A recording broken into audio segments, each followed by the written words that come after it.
Why don't we go ahead and start with introductions, and let me welcome all of you. I'm Nanette Ward with the Stop Human Trafficking Coalition of Central Missouri. So yes, if that's what you wanted to join, you're in the right place. And we welcome all of you. We're just happy to be able to continue inviting and hosting these meetings every month to continue to give a place for people to gather, even online, to connect, to learn, to hear announcements, and to just be a part of the larger effort to address human trafficking in each of our communities. It stays very real and very relevant. Just even speaking to a couple of new people just this week, somebody who has been trafficked in multiple states and having to leave and keep running from her traffickers, trying to stay safe, ended up in a shelter in Lebanon, Missouri, and they referred her to the coalition to get some additional support. And actually she found a program in another state, and she's actually getting on a bus tomorrow to go to that place and program. And they actually serve victims of domestic violence and human trafficking, which is really great because that isn't always the case. And just one fun thing that we were able to do for her, because she's out of a lot of stalking and people finding her where she goes, so she has to leave and try to run and hide and be in another place. But we were able to help her get her hair colored today at a Smart Style at a Walmart.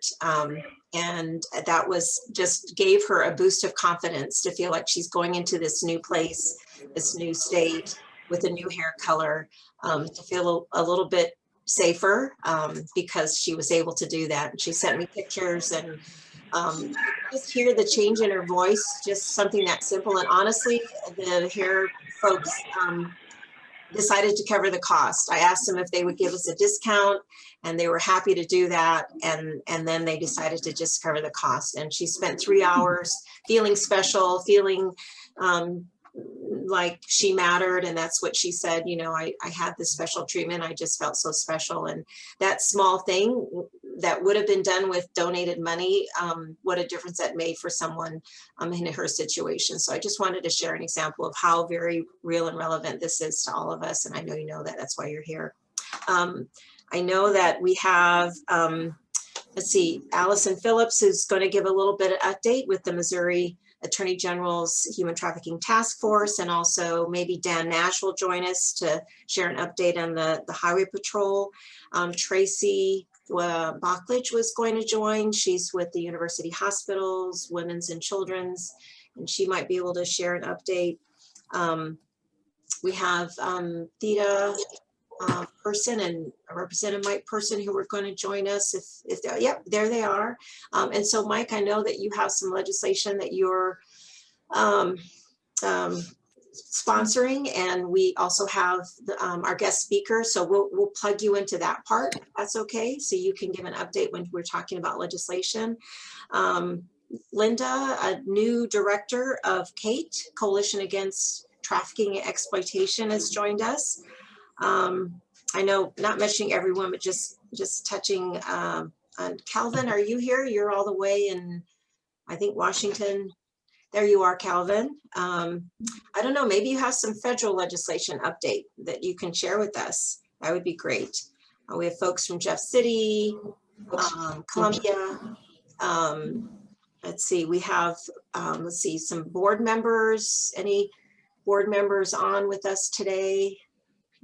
Pete is a board member and he's waving, and Ed, you're a board member and he's not waving, but anyway, it's we have some volunteers. Ryan's a volunteer, he's heading off to another tour.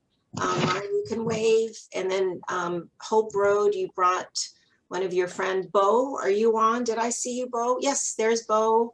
We're always so happy to have men join us and be part of this work.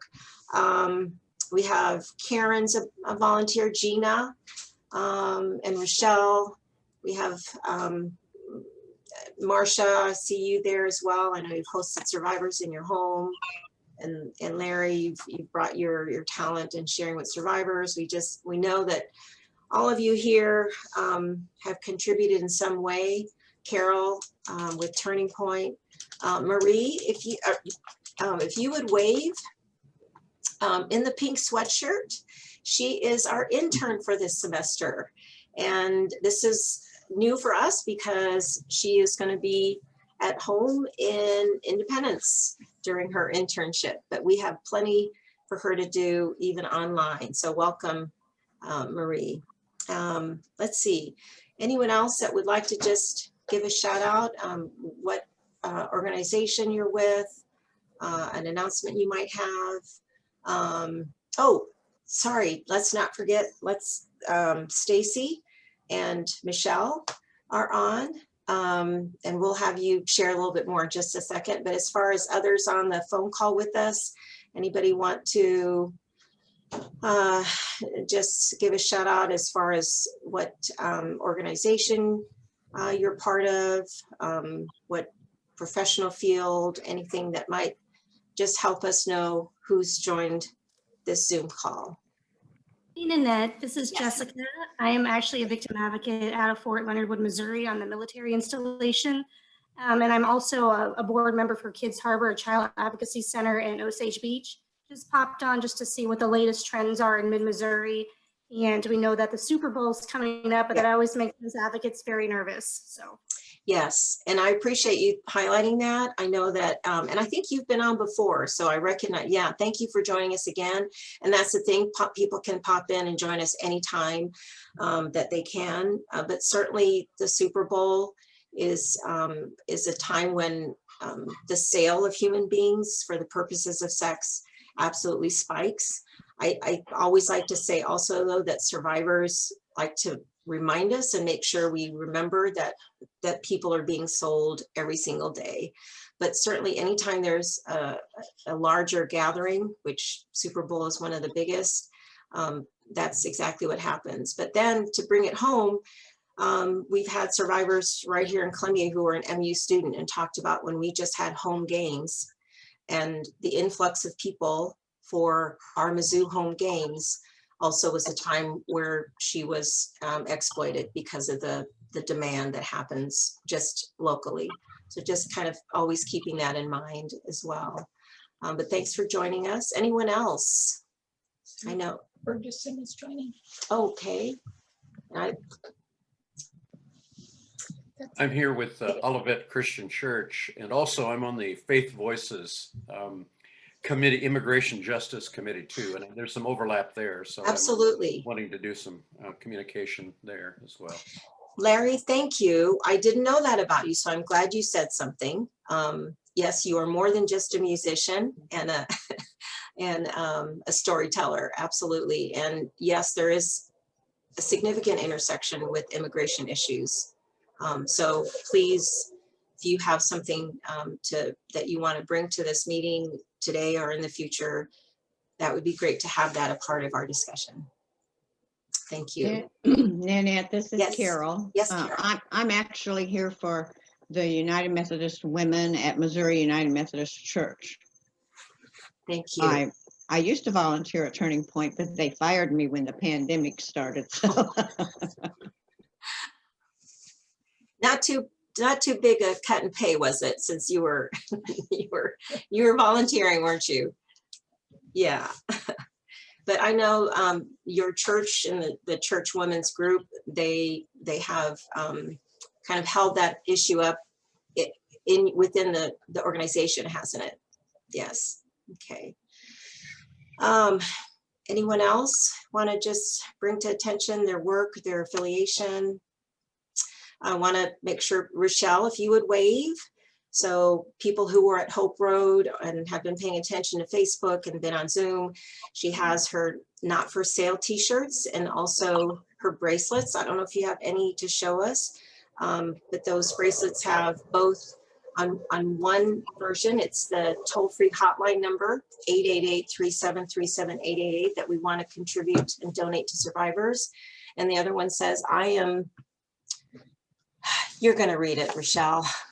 What does it say? I am fearfully and wonderfully made. Fearfully, yes, and wonderfully made. And actually, a Those couple will of, go to the survivors. So, yes, yes, thank you. And actually, I had that backwards, didn't I? The hotline number Yeah. will go to other folks to have that number handy for them. Thank you. And it's Valentine's Day coming up, so we want to make sure that you're thinking about special gifts like the T-shirt. We have coffee. Those of you that were at the Hope Road documentary, we have coffee available too to purchase to give away that will benefit the survivors we serve. And also we have End Human Trafficking T-shirts. Anything else or anyone else? I just, I know we have, oh, there's Joy. Welcome, Joy. My phone. Also wanted to, oh, sorry, just singling people out here, but Bo, I just want to appreciate you being part of this. Would you just say briefly, yeah, what made you decide to, besides Ryan making you go to the documentary? No, that's not completely true. Yeah. So I'm a student from Missouri S&T in Rolla, and I came back to Columbia, which is my hometown. And that documentary really just caught my attention. And there seems to be a big need for just a voice. And so I think with my age, I can have a good outreach to those with high energy and high outreach as well. And I plan to use that to my advantage and help you guys out and spread the word and do as much as I possibly can to help out. Thank you, Bo. Thank you so much. Yeah. And as those of you saw the documentary, and we've talked about before, the point of men talking to other men and men being part of the discussion for a lot of reasons. One is that we know that men are part of the demand, and also men are trafficked as well, and we forget about that.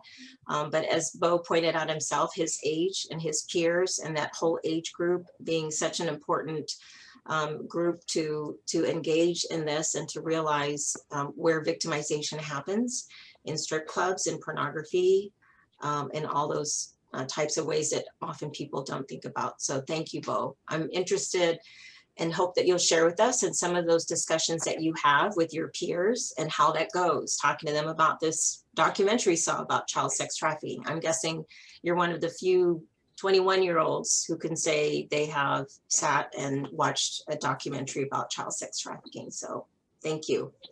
Anyone else? Okay, so I want to invite Stacy and Michelle to share. They're from Eldon, Missouri, and they're hosting a fundraiser, a 5K in Eldon. So please share with us. Hi, everybody. Well, what we decided, we went to a rally in Camdenton, and we just decided we wanted to do something. We had a little 8-year-old boy with us that he said, hey, I want to do this in our town. So we decided to do that, and I've kind of went off with it, and we've decided to do a 5K, but it's not just a 5K. We want to do an all-day event. We're doing a silent auction. We're going to have speakers. We're going to have a DJ. We're having special music. We've got things for the kids to do. Bounce houses were donated to us, face painting, balloon animals, all kinds of stuff. We just want to raise awareness in our community. So, because it is happening right here in our town. Yes. And a lot of people don't know it, and we just want to get it out there. So that's what we're doing. Thank you. And give the details, the date and time and location. Oh, yes, it's April 17th. The 5K starts at 9 o'clock, but registration's at 8:30. And then we're going to have the opening ceremonies at 8:45. We're going to do a pledge and a song and all that stuff to get started. We're doing a silent auction probably around 11 o'clock. And we're going to go all the way until like 3 o'clock in the afternoon. So. Wonderful. And at Rock Island Park in Eldon. Okay. So road trip, everybody. Yes. Yes. Yes. Quick question. Stacy, will you have the ability for people to run the race remotely? I know a lot of races now are kind of doing a remote option. Will you have that opportunity? I know because I most probably can have some people attend from Texas and Ohio and other places, but they're obviously not going to be able to make it into Missouri. So will you have that Right. option? I Register? have, We would be very interested in that. We don't, if we don't know can how that figure it out, works. but yeah, we'll look into that. I've never heard of that before. Yeah, right now with a lot of runners because people don't want to be in large groups. My sister runs a lot of them. She's crazy that way, but a Okay. lot of people are doing remote 5Ks where they kind of you register, you pay the fees, you run the race, and if there's a little medal or whatever, when you finish it up, you send it to the person who wants to complete it. Yeah. Okay. It might be another option, and if we do that, I know I can get a few extra runners to come in and join. So just as a Awesome. do that would be awesome. Just as a Okay. Definitely. Thank Thank you. you. Thank you. That's a great idea, Pete. Thank you. Yes. Thank you Yes. both. And we talked about posting the documentary, Hope Yes. Road, from victim to survivor in advance of the documentary. I'm sorry, in advance of the run to kind of get Mhm. some interest generated, some education, and kind of start fueling the fire because sometimes when you have an event, then people realize, oh my gosh, now what? And so we can start with the now what, with the education and then the documentary. And then of course, hopefully there'll be a now what. And as you continue to find those spots, the schools, your health facilities, your mental health folks, all of the law enforcement, to get all those folks educated within your community. So thank you so much. And we'll be putting registration information on Facebook and in our email. So folks, if you're not following, please follow us on Facebook or sign up for email. If you registered for the Zoom, you'll be added to our email list. So thank you so much. Thank you. Thank you. Thank you. Yes. And then let's see.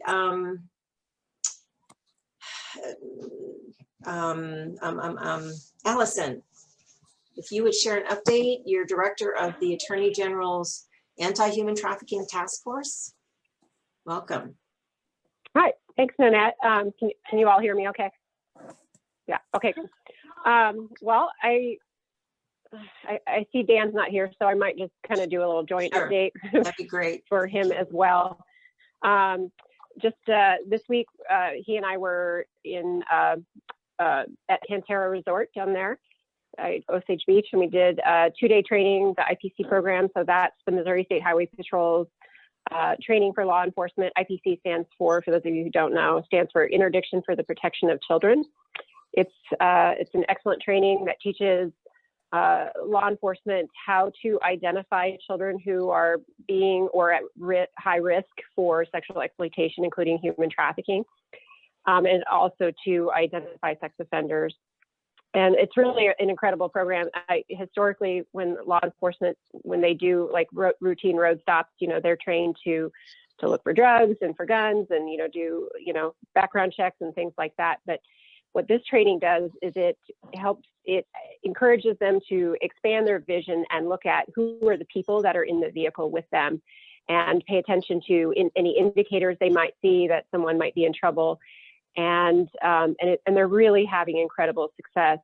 When they brought this training to the state of Missouri in 2018, that first year, they rescued 6 children from those types of situations. The following year, when they increased training, so in 2019, they had 25 rescues. And last year, we finally got the totals for that year.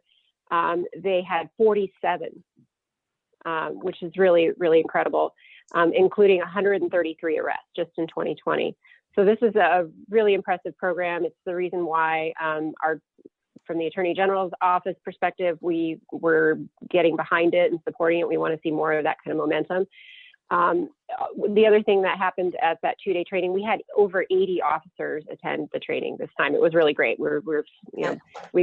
During last year, we were kind of doing 12 and 15 and so forth, but we were able to get this really big ballroom and got a lot of folks in there. And so it was a really great opportunity to get a lot of the word out. And another benefit of that too was one of the things that they teach in IPC is the value of collaboration, which is exactly what you are doing, Nanette, through this coalition. And we appreciate what you do so much. Law enforcement cannot do this alone. They need to have a supportive community of people that know how to identify trafficking. We have to have a good reporting system that works, which is why we encourage people to call the National Human Trafficking Hotline in Missouri.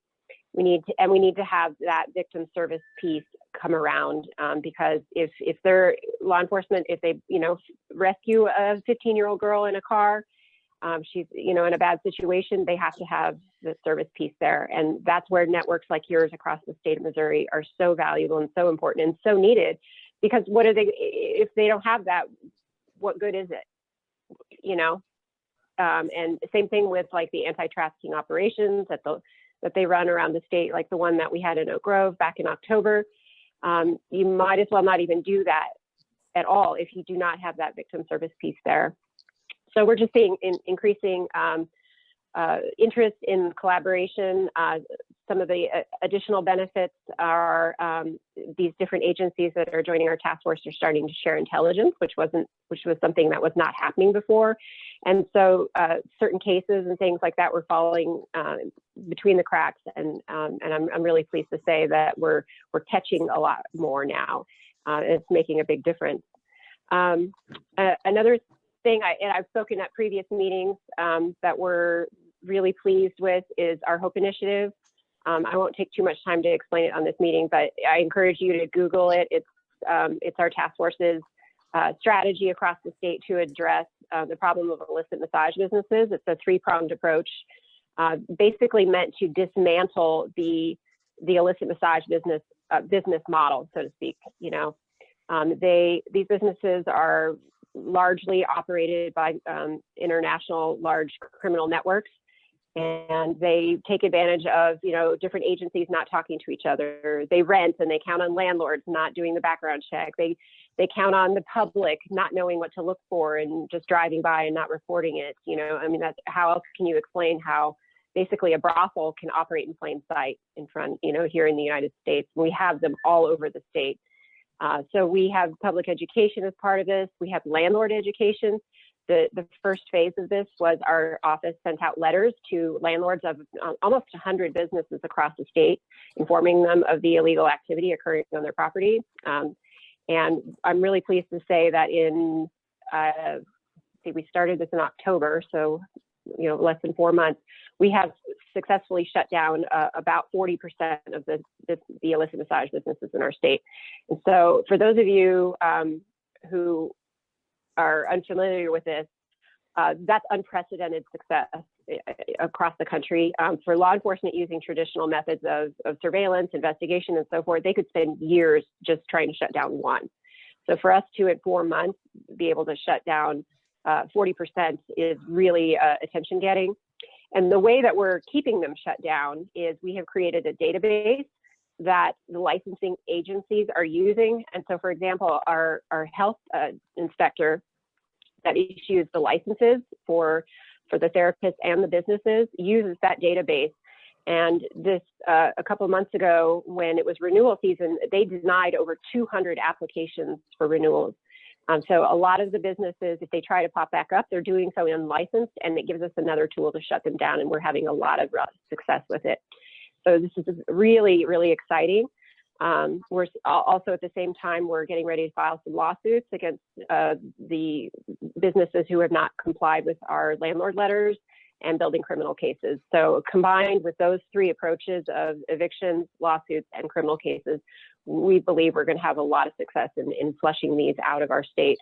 And the other thing that's exciting about this is I've had conversations so far with Tennessee, with Kansas and Nebraska, and also Wisconsin, and even Texas recently has expressed interest in replicating this model within their state.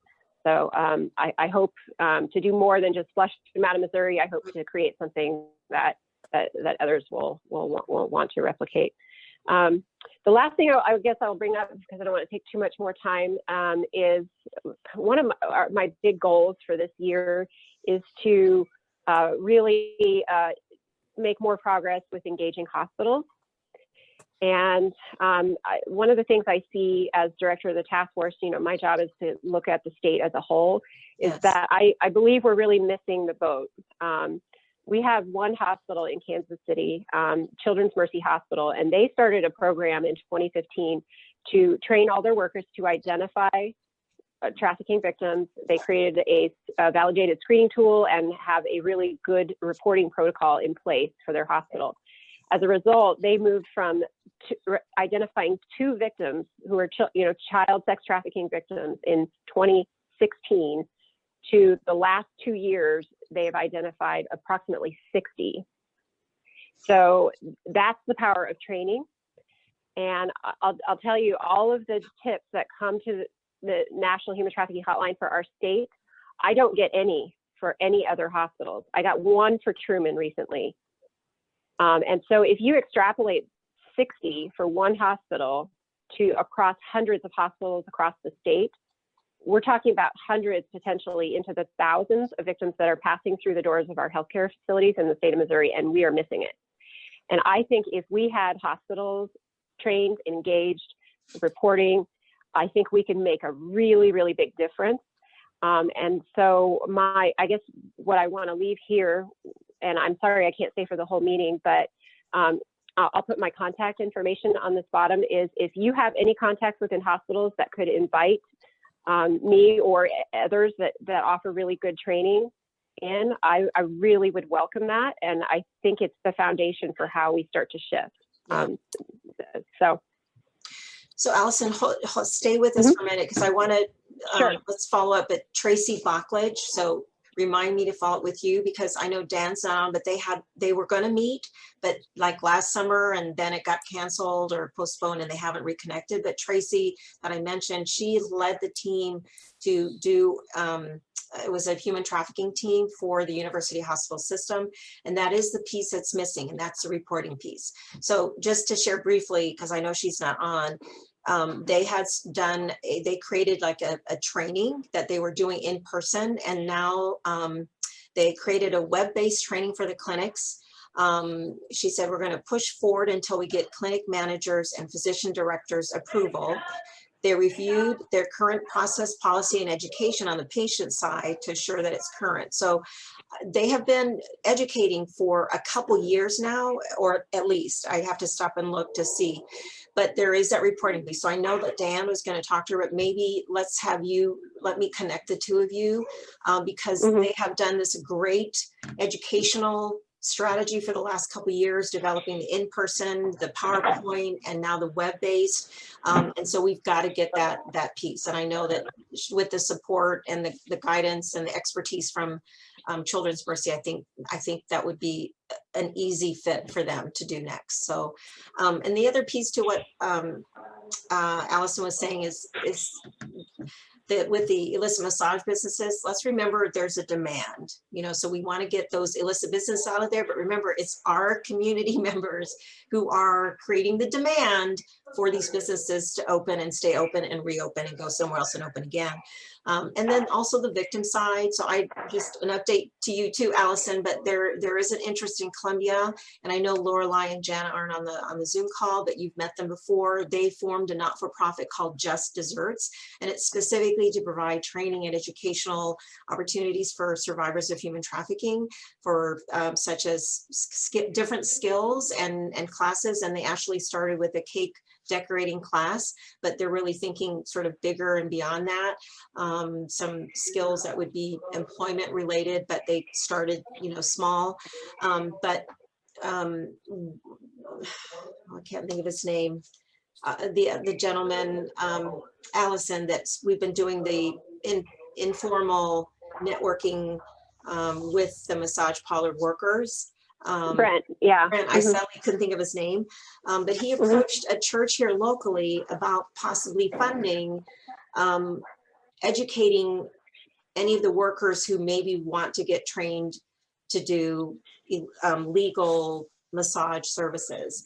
And they've met, Brent now and I have met with, and Karen Layden's on the call here. She's a board member of Just Desserts, working with Jana and Lorelei, and all 5 of us met together and seeing how this educational piece, training piece for women who are working in illicit massage parlors could be part of the training that happens through Just Dessert. So we're talking grassroots conversation, but there was some funding support from the church and an organization, at least here locally, that could find a way to get training and trainers in place. So just wanted to share that before you got off, Allison, but also to Okay. share with everybody else. So lots of pieces, Thank you.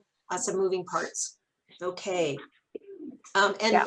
if, Thank you. thank you, Allison. Bye-bye. Sure. Okay. Bye. Is Ramona Huckstep on the call? She is with Zonta. It's a organization, and their focus is domestic violence, which overlaps with human trafficking, and they've been a supporter for a number of years, have done different fundraisers, and she's not here to announce it, but they just announced their second annual Girl Empowerment Day in Jefferson City. So if any of you know, or I was going to say, yeah, have a 6th through 8th grader girl. It's April. I was going to bring up the flyer. Let's see. No, it's May 8th at the Memorial Park Pavilion in Jefferson City. And it's from 10 to 3. Girls that are 6th or 8th grade are invited to join other girls to learn self-defense, nature survival skills, how to de-stress, and much more. They provide lunch and they do outdoor activities. So they did that last year for the first time because of COVID, kind of redoing what they were offering and doing it outdoors, and it was successful. So they're doing it again, and the proceeds benefit the coalition. And so I just wanted to, anybody have a 6th or 8th grade girl, please make note of that. Okay. Can you text that information to us, please? Yes, we're gonna put it in the chat room, but also we will be, I just literally this week got the flyer and the information, and we will be sharing it in our social media, Facebook and email as well, because I'm sure there's lots of 6th or 8th graders that all of you folks could help connect with this event. Absolutely. Thank you. And I think, how much is the registration? Not sure. Oh, $15. $15 registration, lunch included, 10 to 3. That's a great opportunity for our young girls. So all these different angles that we have to work, the prevention angle as well, demand angle, supporting survivors, law enforcement. Anyway, okay, anything else? Oh, I was just going to invite Linda. I don't know if you had anyone from Kate before. If you would like to just give a brief comment about what Kate is. Coalition Hi. Against Trafficking and Exploitation. Thank you. Can you hear me okay? Yes.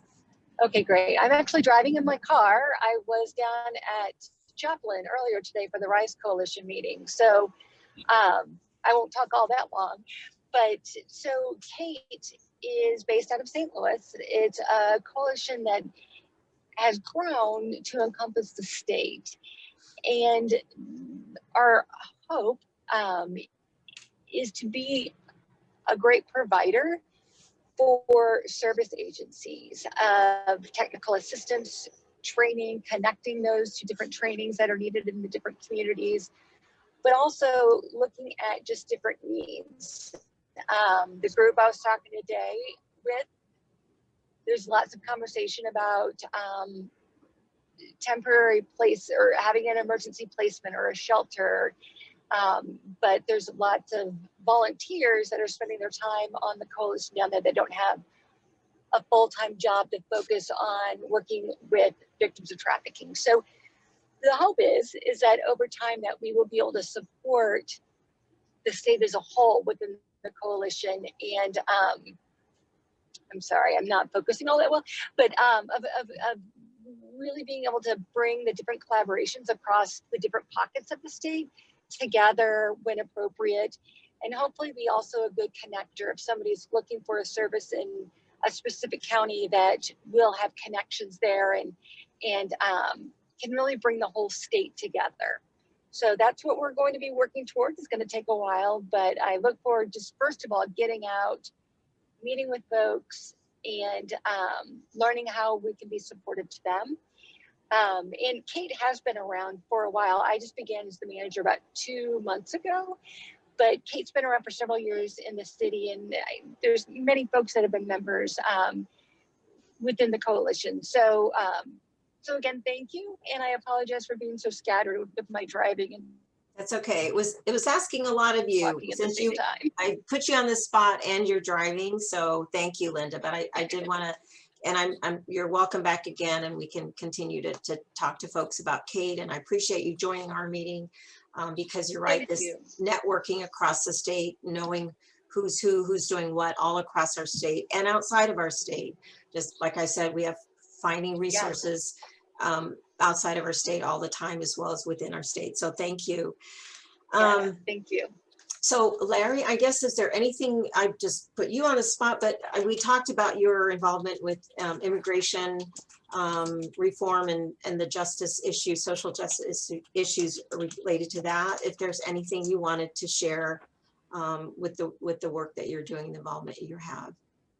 Our work in the last several months, going back to last fall, has been focusing on the role of the sheriff, county sheriff, and this is a situation across the country where they're often the primary contact person for immigration, for ICE, and often folks are held without access to lawyers, without access to folks who can speak their language.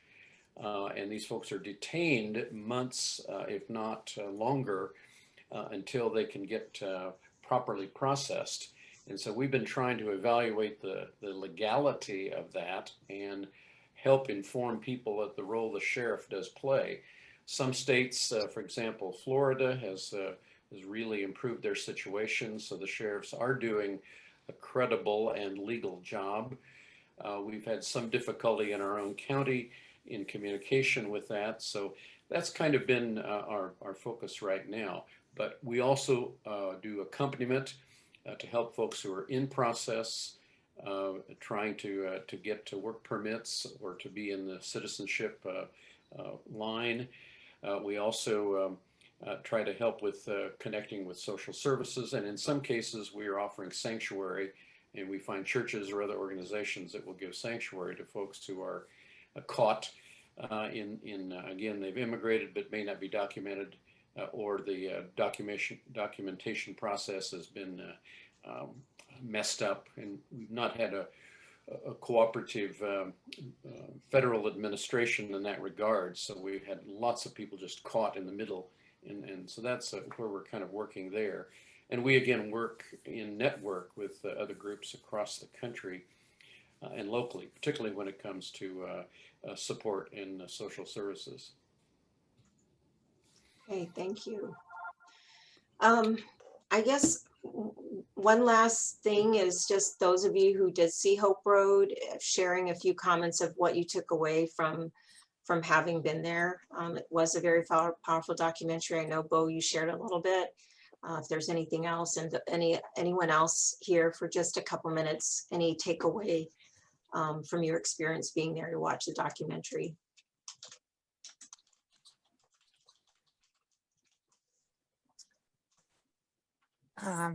That it, you know, it hit me really hard with one girl said that about she did not want to end up alone. And I understand that because, you know, I'm 53. None of I had 3 miscarriages, and my daughter was born too soon and passed away. So I have no children. I have not been married, and I have no family here anymore. So it's very hard, and it does hit home when you're in the situation. Yep, that one had me in tears. Ed shared in the chat box, it made him think a lot about his cousin who fell victim. Ed, anything more you want to say about that?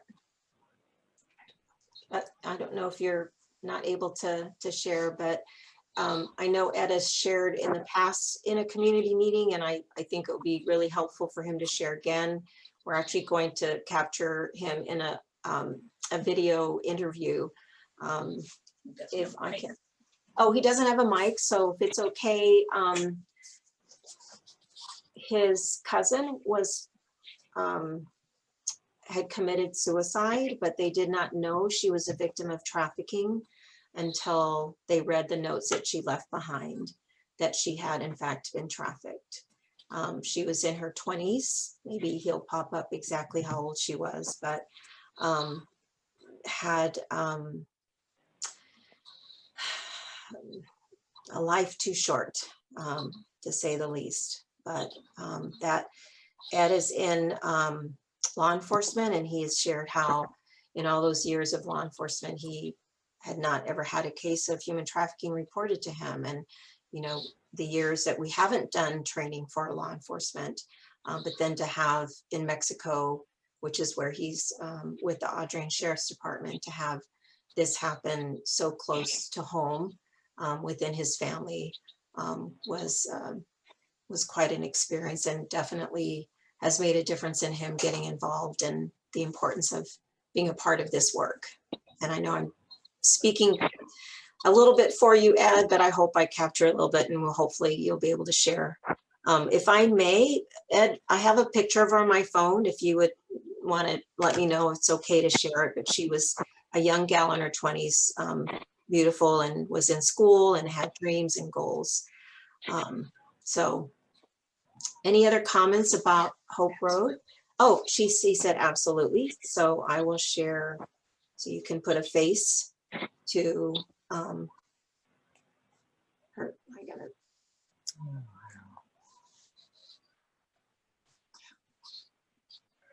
She was very pretty. Hmm? She was very pretty. Very pretty, very pretty. Yeah. Young. Pardon me, Nanette, this is Margaret Martin. Oh, hi, Margaret. Hi. Can you tell me again, when is the documentary going to be on PBS? You know, I'm going to be talking to the producer this weekend to kind of make sure I have all that information. Okay. So I'm not sure, but also the coalition is definitely wanting to host other screenings and to facilitate any of you out there who want to host a screening, such as in Eldon, such as in Mexico. We've talked about that. We know these small towns may not have a theater, or maybe they do, or maybe they have an art center or performing arts center, I think is what is in Eldon. And so we want to continue to show this documentary in any possible venues that we can.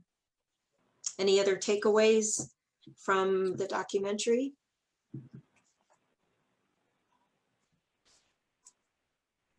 So I look forward to when we can host it again, and more of you who weren't able to be there can join. It's probably one of those that you want to even go see again, not just once. So, and it's for those of you who haven't seen, it's 56 minutes in terms of thinking about planning an event. It's not a full feature, which would be 90 minutes. It's like right under an hour. So, okay, I guess, sorry, I keep adding one more thing, but Ryan, if you want to make a comment about some of your overseas experience, and then we'll shift over to you, Jennifer, and we will leave, we've covered everything we possibly can, and we will leave all the rest of the time to you. But I did want to invite Ryan because I know you've done some work internationally, and also Caleb, not Caleb, Clayton. No, it's not Clayton either. Where are you? Who's in Washington? If there's anything you want to say about what's Calvin. Oh my gosh, it's a C name. So Ryan, anything you'd like to share about some of the overseas work that you've done? Yeah, first I want to say thank you so much for organizing this and getting everyone together. It's an amazing feat to actually organize so many people together under one vision. And so I appreciate you giving me the opportunity to speak. All across the world, wherever there's humans, there's human trafficking. And we know that people operate in community with purpose and design. But sometimes when the moral fabric breaks down, it's easy to kind of find an illicit trade for finances. And that's what I found. It doesn't matter the certain culture that you find the trafficking in, whenever there's a breakdown in the moral fabric of the community where humanity starts to become less human and people start seeing one another instead of as valued members of society, they start seeing them as money-making opportunities. The solution is always found in uniting people into a productive activity. So that's what I think is so cool about this organization and what we're doing here in Missouri is we are getting people skills, resources, and then an identity apart from the evil that they saw prior. So I do think that it's really cool what's going on here. And those are definitely winning strategies that I've seen work overseas as well. Thank you, Ryan. Calvin, any comment about what you're seeing there in Washington, D.C. in terms of efforts to fight human trafficking? Sure, I'll share a quick update. As most of you know, I work at a think tank in DC, and we recently finished the 2021 appropriations process in Congress. So there was a lot of really good progress from 2020 to 2021 in terms of money that's going to go to fight trafficking. So there was 16 million for the Trafficking in Persons Office at the Department of State. There was 25 million that went to the program to end modern slavery, which is going to send some funds to foreign aid. There's 10 million for child protection compacts, which is going to target trafficking of children. There was 66 million more for tip office grants that they can make to other organizations around the world that are doing great work. So a lot of really good news. That passed on December 22nd and was signed into law on the 27th. And all of that funding is going to be used this year. So really great to see some federal attention being drawn to the issue of trafficking and a lot of great work being done. But also great to be with you all, the boots on the ground, people who are actually serving survivors. And as much as I love working on policy in DC, it's incredible just to be here and see the good work that's being done. I'll also give a shout out to Jennifer, whose class I took in the spring of 2018 semester, right before I graduated. Perfect segue. So I was a business major, really focused on the policy side of things, but decided to tack on a social justice minor and got to take a social work class on domestic violence and things like that really shaped my experience. Yeah. So had to slide that in there. Absolutely. This is Thank you for the reminder. Oh, that's great. Thank you, Calvin. So please again, we haven't asked you to do this before, but clearly you have access to information. So please continue to share with us. So, and Jennifer, if you would remember, we have Representative Mike Pearson on with us, and we talk about the legislative update. We can bring him in as well. But Jennifer, actually, because I know the good thing about having more people and the diversity is all this great connection, but the bad part is then we kind of squeeze out our guest speaker. But so I'm just gonna let you introduce yourself however you like. We've had you out there on social media with your bio, but please, I'll just hand it over to you, Jennifer. Thank you so much. Yeah, thanks for having me. And absolutely, Representative Person, join in since you are under the dome. I'm, as Nanette said, Jennifer Carter Dochler. I'm with the Missouri Coalition Against Domestic and Sexual Violence. So we are the statewide membership association of the domestic violence shelters and rape crisis centers across the state. So we have approximately 120 member agencies. And we have two individuals on staff, both myself and our CEO, Colleen Coble, who typically have a regular presence at the Missouri State Capitol. Due to COVID, this is the first legislative session that we are not going into the building this year. We are doing all of our advocacy virtually and doing a lot of coordination among our membership. But we are still staying very involved. So Nanette asked me to join y'all this evening just to talk a little bit about what is the typical legislative process, kind of what we're seeing this year with kind of still impact of COVID and some legislative things that we're working on as well as others. I know she said last year y'all had a presentation kind of going in greater detail about how a bill becomes a law, but I'll just do it kind of at a high level because I think it always amazes me when we do get something passed and signed into law because it is such a detailed process. So something has to get filed. So you have a bill that's introduced, it's first and second read, whether it's in the House or the Senate, and then it gets assigned to a committee. Not every bill gets assigned to a committee. If a bill is assigned to a committee, then the committee chair can choose to have a hearing or not. Not every bill gets a hearing. If the bill has a hearing, the committee can either vote or not on the bill. Not every bill that has a hearing actually gets voted out of committee. If the bill is voted out of committee, then it can go to the floor of either the House or the Senate, depending on which chamber it started in. Not every bill ends up actually getting voted out of the floor. And then depending on what chamber it started in, it still has to go to the other side of the building. So if it started in the House, it has to go to the Senate. Or if it started in the Senate, it has to go in the House. If it started in the House, there's actually a second layer of committee that the Missouri General Assembly adopted several years ago. So there's an oversight committee. So it actually goes through 2 committee hearings before it goes to the floor. So if it does pass through the House and goes to the Senate, then it has to get assigned to a committee. That committee chair can choose to have a hearing or not. Then they can choose to vote on it or not. Then it still has to go to the Senate floor. And if the Senate makes any changes to it that the House had not agreed on, then it has to go back for them to work out the differences. They have to both vote on the exact same version of the bill before it gets sent to the governor. And then the governor can choose to sign it or veto it. And if it vetoes, it can go back. And then not every bill that's vetoed does leadership actually choose to take it back up and try to override the governor's veto. All that to say, it's really amazing when we are able to get a bill signed into law because it is a very long process.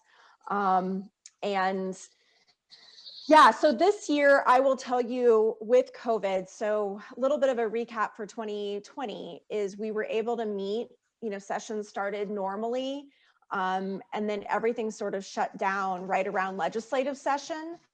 And so, sorry, my dogs just came inside. And so things shut down for almost 6 weeks, which was really unusual. And I will tell you, when they tried to meet for multiple extra sessions, not all of them were able to meet because of COVID concerns. They had to shut down, things got delayed. And so there were a lot of predictions about what was going to happen when the 2021 legislative session began. I had originally been thinking, okay, they lost time last year. They're going to really try to push through as much as possible this year to try to make up for what happened last year. But then people started saying we couldn't even get through an extra session without them shutting down and it taking lots of weeks. Are things really going to be business as normal in 2021? And I think it's changing kind of week to week. Pre-filing of legislation started December 1st, and we saw like a record number of bills filed that day. It was a little over 600 filed on the first day. Because I think people were trying to really be preemptive of what could happen with the impact of COVID this year. The House ended up having to break for a week in January. Budget hearings did not start as soon as they normally would. But it seems like right now they're trying to operate business as normal and get as much done to try to compensate for last year having kind of the fewest number of bills sent to the governor in many years. But we're taking it week by week. At any point, they could end up having to shut down again. I will say that we're not the only agency that typically has a very strong legislative presence at the Capitol who this year is saying it's really just not safe to be having lots of people going into the building. Legislators and their staffers have to be there. So what can we do to try to make it as safe for them? And so, there are many organizations this year that are not having their typical advocacy days in the building. February is the month that we do a lot of advocacy appointments with both our member agencies and legislators, and we're really encouraging people to do it virtually this year. So far, we've had really good response from legislators, either setting up at least a phone call, if not a Zoom call. So there's still a way to be able to connect with the folks who represent you. But we're really trying to limit the number of people who are in the building this year, especially when there's a range of whether people are wearing masks. There's definitely some different comfort levels with that in the building. There's some legislators who are definitely saying practice social distancing. They're spacing chairs out in the hearing rooms. They're asking people when they're done with their testifying to please not stay in the room. But then we've also seen hearings where the room is pretty full. There's some offices that are asking folks to remove their mask before they come in. So again, I think my mantra has been this is one legislative session, and although it is really odd for us to not be in the building almost every single day and trying to do as much virtually, we really feel like this is probably the best approach. And Representative Person, if you have anything that you want to add about what you've been observing, it's just been really different this year. Well, Jennifer, all I can say is well said. I don't have to say anything. I could not have explained the process any better than you do. And I'm sure from the way that you explained it, if anybody doesn't understand what an arduous process it is to get bills passed, well, I'm sure after your explanation, they understand now. And it would be great if all of the legislation that we were pushing was good legislation. To be honest, I think we just wasted a whole week on a bunch of stuff that's not going to meet the standard to actually become bills. We were actually working on some legislation that is actually unconstitutional. At the end of the day, federal law supersedes state law. And if you don't understand that, then you're just simply wasting time. I feel today, we spent all day talking about something that everybody understands is unconstitutional. But the reason that they did it was because they have constituents calling them, telling them to do certain things, and they just go and do it. Well, I think there's a greater responsibility beyond doing what your constituents ask you to do, and that is to be honest with your constituents. Tell them, ma'am, sir, this is unconstitutional. This will not meet the muster and become a law because it's unconstitutional and it supersedes federal law. They won't say it. They are more interested in getting reelected than doing what their constituents say than being an effective legislator and working on some legislation that actually has, one, a chance to affect us positively, and two, actually make it through the legislature, the Senate, and the governor. So yeah, it has been a frustrating year. And it's been said before, not wearing a mask, it's not a political statement. It's just a matter of being safe and keeping folks around you safe. So yes, I am very frustrated. And thank you so much for the way you explained it, because again, I could not have explained it better. And before I go, Nanette, I just wanted to thank you for giving me an opportunity to speak before your group last week after watching the movie. Thank you. Hopefully I'll get other opportunities to speak to this group. You're welcome back anytime. And also there are a couple of bills that I am working on now. Let me just read them to you. They're in research right now. One bill is Missouri Department of Elementary and Secondary Education, that's DESE, is required to provide educators and school personnel, education and training in order that they may teach children in grades K through 12 age-appropriate sex education in an effort to prevent child sexual abuse and to help children identify and report sex crimes. The other bill I'm working on is basically like that one. And it basically deals with the kids themselves, because naturally the same training that an instructor / teacher would get would not be the same type of training you would give the kids. So that's what we're working on now. Right now it's in research, and I've been going back and forth with research about what is already in place and how we could either have a separate bill or have an amendment to existing bills going through. That's pretty much all I have at this point. Thank you. No, thank you. That's important work.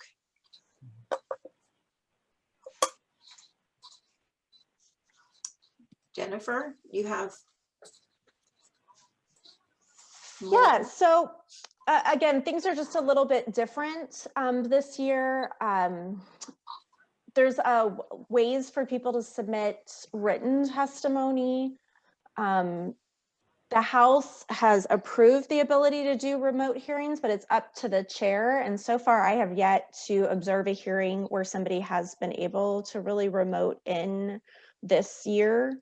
That said, I do think the written testimony, if there's a bill that you're interested in, is still important.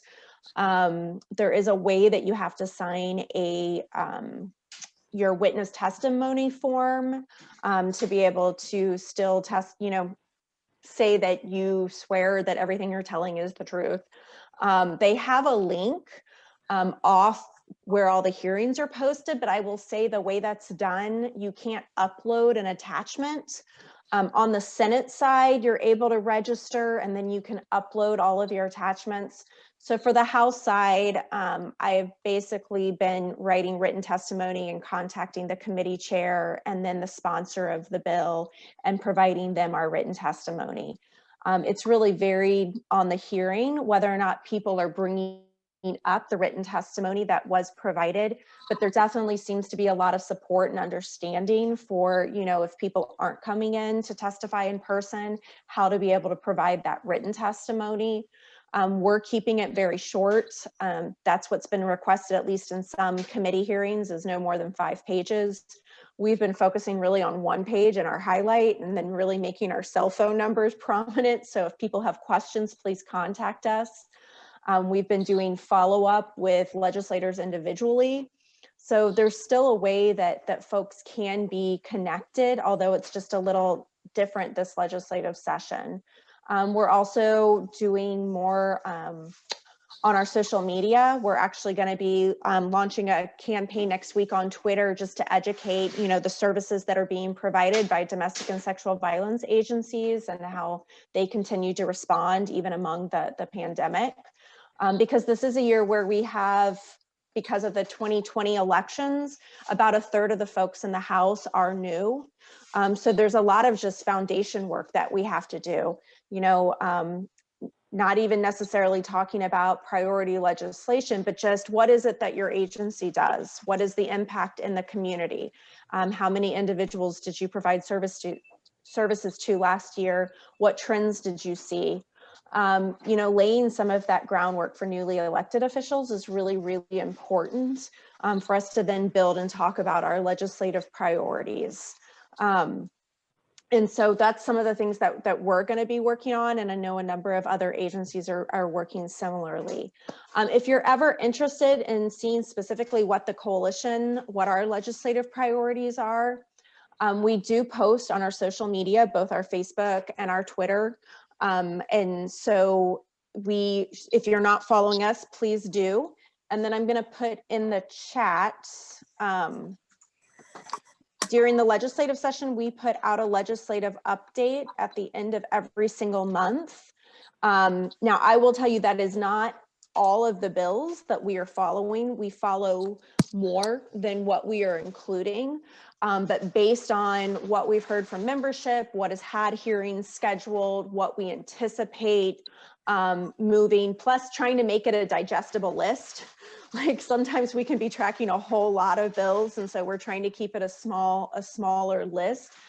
We do put out every single month during session what we've been working on. And then we do trainings in the fall about kind of what bills have been signed into law and what their impact are. And I know this year we've only seen so far 2 bills that directly relate to trafficking. Representative Person has one, and then Representative Hannigan has another one. That said, there can be an intersection. So our focus at MCA DSV is primarily on domestic and sexual violence, dating violence, and stalking, but there's often an intersection between our work and trafficking. So for example, last year, the Sexual Assault Survivors Bill of Rights was signed into law. And what we've been hearing from a number of partners across the state is how many individuals are showing up presenting as sexual assault survivors. And so they are trying to implement these Bill of Rights with them, but then through the course of that interaction, they are actually a victim of trafficking. Kind of re-emphasizing what Allison talked about earlier, really focused on the hospitals, is how many individuals, when they were doing better screening, realized they were probably missing folks who were really trafficked. Again, I think sometimes they're presenting with one issue and they're having multiple issues. So the Sexual Assault Survivors Bill of Rights, we've heard from a number of folks, about difficulties in its implementation. So we're trying to get a technical fix this year. Senator Koenig just recently filed it, and so it's not in our January legislative update because it was filed in February, just this week. But it is something that we are continuing to work on. With that, I'm happy to answer any questions about kind of what we've been hearing from other nonprofits who generally have a legislative presence in the Capitol and what they're doing a little bit different this year, or what things we're hearing working well or not. But I say no matter what, legislators are definitely very open to being able to meet with their constituents or service providers in their area. Most of them seem very happy to be able to do Zoom or at least a conference call, or still being able to connect with their staff. I know I was asked recently, well, doesn't the staff stay the same year to year? And it's like, no, they move offices. So you might have the same district, but the staffer you talked to last year, it might be different this year. So being able to make connections with the staffers are still really, really important. They get a lot of constituent requests, and we want to make sure that they know how to connect to their service providers. So that's still a critical part this year, even if things are different with COVID, to make sure that the legislators representing your service area know who you are, know what services you're offering, and then what bills that you think would really impact the folks who you are serving. But many folks are doing virtual. They're focusing a little bit more on social media this year to be able to raise awareness. And we are all very hopeful that 2022, we will be able to be back in the building and things can go back to normal. And we're just kind of waiting to see how long session is able to meet. Or will they take more breaks? How long will they be able to meet this session? So so your website has the update at the end of every month, but also Twitter and Facebook. Also wanted to mention the National Council of Jewish Women St. Louis, so NCJW St. Louis. They also, they're actually involved in writing some of the bills, drafting some of the language for human trafficking related bills. And so you kind of have to navigate, Loretta, if you maybe go to it, I'll maybe try to walk you through, but if you find your way through it, there'll actually be a legislative update. But you have to make sure it's specifically NCJW St. Louis. And also going to the legislators page itself, because for example, if you go to Mike Person's home page, then he will have the bills listed that he's sponsored and co-sponsored, and you can click on them and get information, and you can also follow directly by the legislators. So if you are, let's see, the drop down to take action, the National Council for Jewish Women St. Louis, take action, and then advocate. Is a drop down for advocate, and you drop down for, oh goodness, current legislation. So there, that was just a few steps. You can click on current legislation. It will give you an update there as well. This is really important. As Jennifer said, it takes a while, so you have to stay with it to see it to the end. I know the poster bill where the Department of Public Safety, we passed a human trafficking hotline poster bill, and it took 3 years to just get a poster, a bill passed for a poster that had for the state of Missouri that was designed and distributed and is being distributed by the Department of Public Safety, but it took 3 years for that particular bill to pass. And so if that to me is a pretty good example, because who wouldn't want a poster that has the National Human Trafficking Hotline number? But you mentioned Representative Hannigan. Is there I don't know if you mentioned the legislation or if you would, Jennifer, that he's sponsoring, or if we can get to that. I just put you on the spot because I don't know what it is. Sorry, I'm putting the link in here. It is House Bill 279, and it actually builds a little bit on the trafficking poster legislation. It is a new section of law. So it would require that certain service industries actually receive training being able to detect and identify human trafficking. It has not yet been assigned to a committee. So again, but it has been introduced. I think that it is a really good idea to kind of build upon the poster. But we'll have to kind of wait and see how it progresses this session. And one of the other things that we've kind of observed is because it's been unknown how long they're going to be able to meet, there definitely seems to be right now focus on kind of top priorities of either the governor or Senate or House leadership. So we'll wait to see then if they're able to start kind of building and having more legislative items also move forward. Typically, we just see a lot of movement. You know, things have been happening really fast this session, but it's really so far been really focused on what were top priorities identified by leadership. And so we'll see if things or additional items are able to get some traction this year. If not, it can take several years. There was a bill we worked on that passed in 2018 that it spent 5 years, you know, being introduced and having hearings every single year before we were able to move it forward and finally get it signed into law. And it was something that required that if it was an individual who was living in a nursing home or some sort of like group home living and who experienced sexual assault, that would constitute not only a report to the Department of Health and Senior Services, you know, mandated reporting hotline, but also a report to law enforcement. And it took 5 years to be able to get that done. You know, the last few years we've seen in the Missouri General Assembly a little over 2,000 bills filed every single legislative session, and that's a lot of bills, right? And so sometimes we're just laying the foundation for future year work of how we're able to move that forward. So even if these bills this year, maybe we're not able to get a hearing, at least you can talk about them and talk about their importance and start to lay that foundation. Right.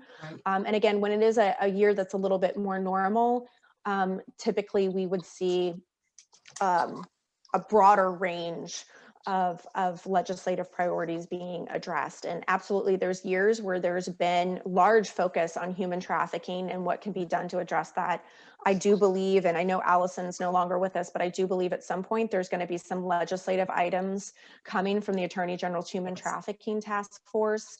And so it's just kind of waiting on the proper timing. And when there is that vehicle, there's always opportunity to tack on other bills that would be very helpful that relate to trafficking. Yes, thank you. And I think you make a really good point saying how there's as many as 2,000 that are introduced and how it took 5 years. As of today, it was 1,600. Oh my God. A little over 1,600, and yeah. they have until March 1st to file. Filing. Yeah. But understanding, as you said, that 3 years, 5 years, however many years, at each one of those years, you take advantage of having it getting people's attention. And Mike, to your, you know, I don't know if yours are still have even made it to a committee being assigned. You know, when we see something listed, we think, woohoo, it's related to human trafficking, but then we know in reality it sits there and might not even get to committees. So where are yours right now, Representative Pearson? Well, so far, one of them has gotten to its second reading. The other one is at its first reading right now. So I could look that committee up for you.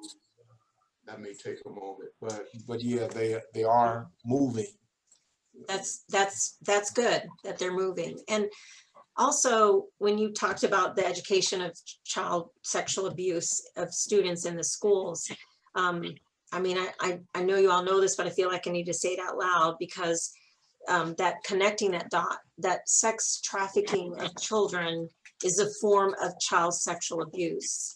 And sometimes we forget that because we kind of have this human trafficking silo and a child abuse silo and a domestic violence silo when there's a lot of overlap. And the only difference when there's child sexual exploitation or child sex trafficking, that it's a form of child abuse. It's just that somebody's profiting, that there's some exchange of something of value.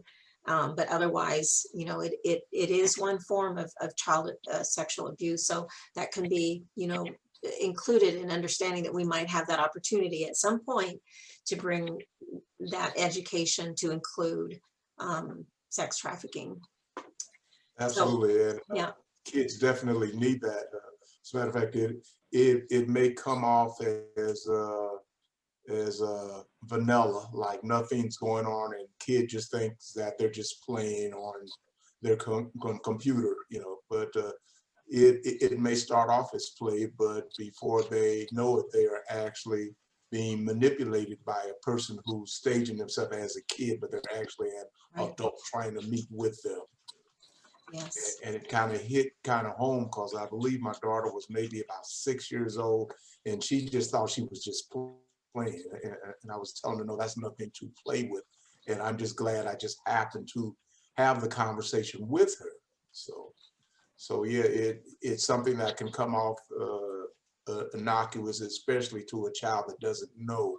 So yeah, it is very important that kids understand what abuse is, what child molestation is, and what manipulation by an adult is.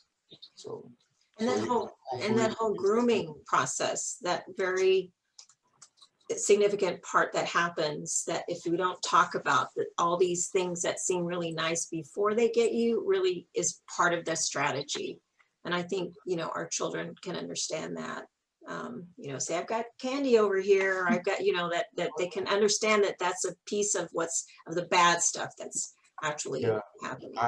I consider myself quite lucky with respect to my kids, because there have been situations that they were exposed to that could have gone off worse. They were playing in the street with their cousins, and some car pulled up offering them candy. So yeah, you just never know. You know, they need to know. It's as important as anything else with respect to dealing with the environment that they live in. There are a lot of people out there act like they're your friends, but they're actually your enemy. So yeah, they need that training. Absolutely. And predators come in all shapes and sizes and backgrounds. And I know, Michelle, you're nodding your head. I don't know if there's anything you want to add or not. That's okay. Are you turning your mic on? There we go. There we go. Yeah. First of all, just thank you for the invite tonight, and I'm not going to get emotional. I'm not going to do it. Just thank you from, yeah, my son he's a survivor. He's a survivor. Yeah. Thank you. Thank you. No, thank you. And you can share. Yeah, as a young adult, and you know, being groomed by someone who should have been a trusted person, actually a minister, a pastor of a church in Missouri, and he was targeted and lured and then kidnapped, and many horrible things happened. And okay, yes, I was trying to say this so carefully, but he was stalked, he was groomed, and ultimately kidnapped. And he was actually put up for sale online. He was actually auctioned off using the descriptions and pictures and videos or whatever this trafficker had done. to actually advertise him. And there were people bidding from all around the country, including Missouri. So again, the buyers, and actually someone in another state was the highest bidder, and he was very close to being taken out of state by this trafficker. And thankfully it did not come to that. But we appreciate, Michelle, that you have taken that experience, but also turning your energy and your attention to make a difference for good. I had the privilege of talking with Austin for a good long time last evening, and really appreciated the privilege and the trust that he gave me in sharing a little bit about his story. And you know, he is really, we talked about, you asked me if people, survivors have their family members, and oftentimes that's not the case, and glad that your son has family support. And I know that it's a struggle. It's not over. There's going to be a trial. And so we just hope for a successful outcome in that way, but also a successful outcome in his journey and healing. Thank you. So yeah, I know there'll be a time where you can share more. Yes, I said this, I'm working on it, but thank you everybody for everything you guys do. I mean, trying to get it out there, because they're there when you don't. Yeah. You know, like I said, like she said, he was a pastor, and it's just, yeah, you can have the best intentions as a parent and still they sneak in. You know, we thought we had, you know, you think your kids are protected, and then something like that happens and it just really rocks your foundation. This is Linda McQuarrie, just jumping in really quick. Prior to my role with the statewide coalition, I worked for a child advocacy center. And I can just tell you that because you believe and support your child, that's the first step. And I'm sure you know that already, but I just felt the need to reiterate that. Yeah. And also, no matter what happens in the trial, he has a team of folks who believe him. And that's such a great foundation for him. Whether the jury gets enough evidence to guilty or not, that is the big thing. But the thing to remember is that he has people that are believing him. And so I just felt the need to share that. And thank you. Just know that you supporting and loving your kid and believing him is so powerful. Thank you. Very true. Thank you, Linda. And I will say on your son's behalf, Michelle, that's what's really incredible, is that he's not hanging everything on that. In fact, he's wanting to be at someday, you know, be able to be a support to other survivors, that for his experience to be able to be a help to other people. So he's sort of looking ahead and just who he is as a person and what a difference he can make in just who he is, and not hanging, you know, his future on that particular outcome. So I give kudos to him for that. And thank you. Yeah. So again, then, yes, Theta, yes. This is Joy. Oh, Joy, sorry, I saw Theta raising her hand. There you are, Joy. Yes. I just jumped in. You know, one of the things when you were talking about the movie, you know how they said that they were ordered up, you know, and like they said, yeah, you could go through the McDonald's drive-through and order some French fries or something. That was exactly how it was done for me.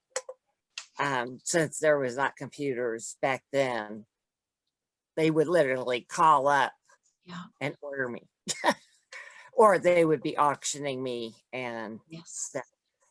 But the other thing is also, I was at one of my doctors today, and he told me that he had heard about somebody who had spoken to some of the residents about trafficking and their experience as a survivor, and he said it fit you to a T.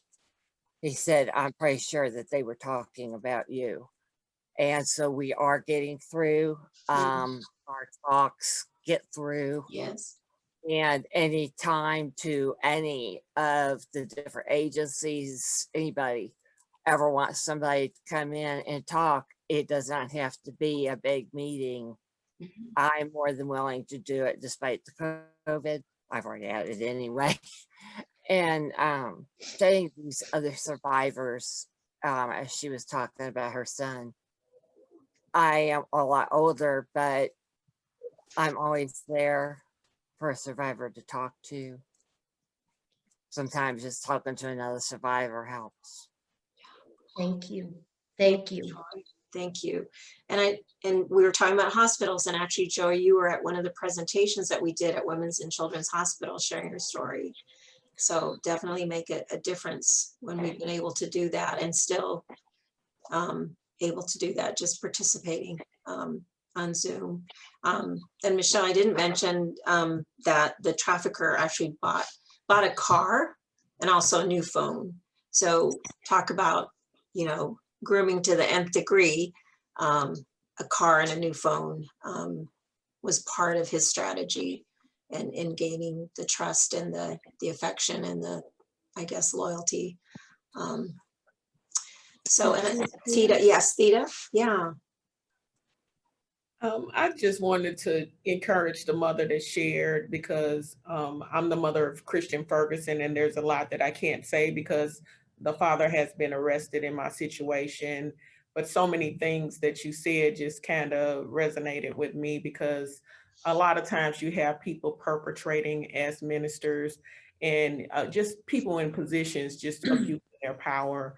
So if you need to speak to someone, I'm with Looking for an Angel, so I could put the website in there, but just in case you wanted to speak to someone who is familiar, even though it's not, my situation is not trafficking, my child is not alive, but there's so many things that's similar.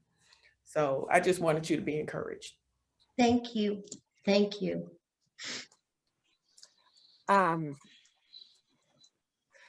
I was not trafficked by the priest, but when I was 15 and 19, same priest got me.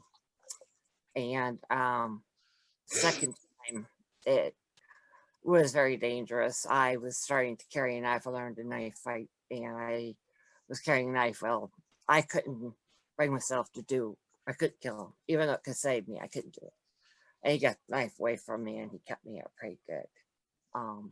One of his things was he cut my face, and though nobody else, everybody swears they can't see it, but I can.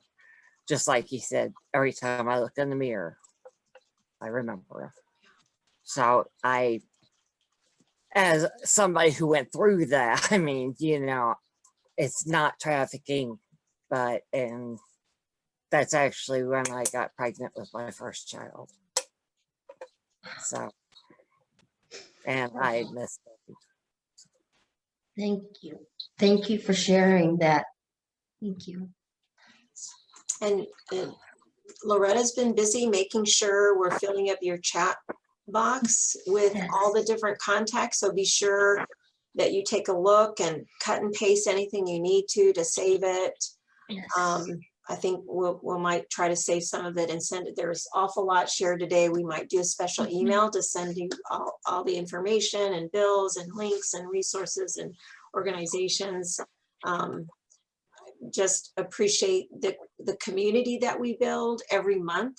I don't take it for granted that each one of you chose to be here and be part of this community. You're valued for what you bring and your interests and your concern. And I hope that we'll just continue this dialogue and sharing in the months ahead through 2021 and look forward to all the things that we've talked about, the announcements and special events. Appreciate what's coming up. And Jennifer, thank you. You didn't need to screen share and have a PowerPoint about how a bill passes, because as I agree with Mike, I think all the hand waving was all of the visual we needed, and committee in, committee out, back in and back out. And it's crazy. It is really remarkable that anything does get passed, but this is our system, right? Any last words, Jennifer, you want to pass on to us? No, I just really appreciate y'all having me, and feel free to reach out if y'all ever have questions. We will want to keep up through the session, Mike, Jennifer, with everyone, and Calvin, who was on. This is an important piece of what has to happen in this whole issue of human trafficking. So any questions or comments?